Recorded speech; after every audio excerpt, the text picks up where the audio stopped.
Vamos lá, pessoal, continuando a nossa resolução de questões da prova do SAEB. Agora o descritor de número 13, ele está aí na sua tela. Vamos identificar. Olha lá, identificar as marcas linguísticas que evidenciam o locutor e o interlocutor do texto. Lembrando, o locutor, aquele que produz o texto, o interlocutor, aquele que recebe a mensagem, né? Aquele que, com o qual o produtor do texto se relaciona, né? Então, relação de locutor e interlocutor, de olho na tela para a questão de número 1.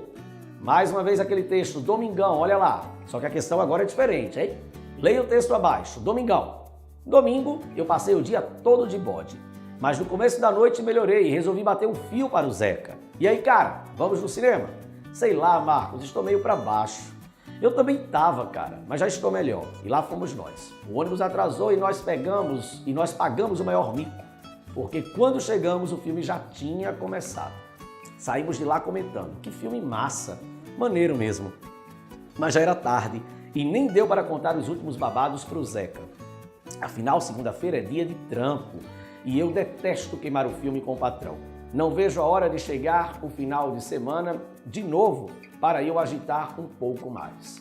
Vamos ver? Vamos ver agora o que a questão pede pra gente? Olha lá. A linguagem utilizada nesse texto é comum em...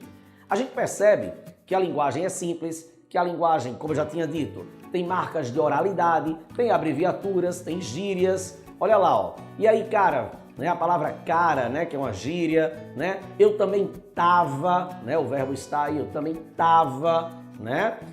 Pagar mico, ó, pagamos o maior mico. Então nós temos aí algumas palavras que mostram que esse texto tem uma linguagem informal. Não é aquela linguagem que respeita o padrão da norma culta, né, a gramática, etc. Então vamos ver o que a questão pede da gente. Olha lá, de olho na tela. A linguagem utilizada nesse texto é comum em, letra A, artigos científicos? De jeito nenhum. O artigo científico exige da gente a norma padrão, a norma culta da língua. Letra B, entrevistas de emprego? Não mesmo, né, pessoal? Você vai chegar na entrevista de emprego, vai chegar para o rapaz que está te entrevistando, e aí, cara, essa vaga é minha? Claro que não, né? Você não passa nem na primeira fase do teste. Letra C, livros didáticos? É comum você abrir o livro de história, o livro de geografia, o livro de matemática da sua escola e ver uma linguagem dessa? Não, né? Letra D, rodas de conversa? Pode ser, hein? E letra E, textos jornalísticos.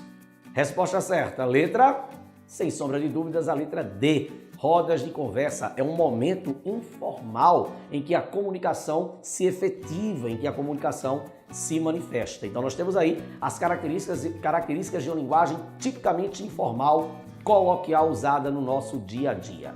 Questão 2. Mais uma vez aquele texto lá, aquele fragmento do texto do romance de Machado de Assis, Dom Casmurro. Vamos acompanhar a leitura atenta. Vamos lá. Tá aí na sua tela. Leia o texto abaixo. Dom Casmurro. Uma noite dessas, vindo da cidade para o Engenho Novo, encontrei no trem da Central um rapaz aqui do bairro, que eu conhecia de vista e de chapéu. Cumprimentou-me, sentou-se ao pé de mim, falou da lua e dos ministros e acabou recitando-me versos. A viagem era curta e os versos pode ser que não fossem inteiramente maus. Sucedeu, porém, que, como eu estava cansado, fechei os olhos 3 ou 4 vezes. Tanto bastou para que ele interrompesse a leitura e metesse os versos no bolso.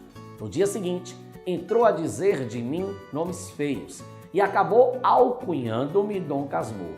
Os vizinhos que não gostam dos meus hábitos reclusos e calados deram curso à alcunha, que afinal pegou. Não consultes dicionário. Casmurro não está aqui no sentido que eles lhe dão, mas no que lhe pôs o vulgo do homem calado e metido consigo. Dom veio por ironia, para atribuir-me fumos de fidalgo, tudo por estar cochilando. Também não achei melhor título para minha narração. Se não tiver outro daqui até o final do livro, vai ser este mesmo. Trecho aí de Dom Casmurro, do grande Machado de Assis. A questão agora, o texto é o mesmo, mas a questão pede uma outra coisa, né? Então vamos dar uma olhada? Olha aí a questão. Vamos lá. A linguagem usada nesse texto é exemplo de um registro. Letra A, científico. Letra B, coloquial. Letra C, formal. Letra D, o registro é popular ou é a letra E, regional? Se você olha com atenção, você percebe que o texto ele respeita a norma culta, a pontuação, a concordância, os verbos, tudo muito bem empregado. Ou seja, é um texto que respeita a norma padrão, a gramática da língua portuguesa. E isso aí é um exemplo de registro perfeitamente. Eu sei que você acertou. Letra C de certo, exatamente, formal, a língua padrão, a língua corretinha, a língua que respeita exatamente a estrutura gramatical. Beleza? Vamos para a próxima questão.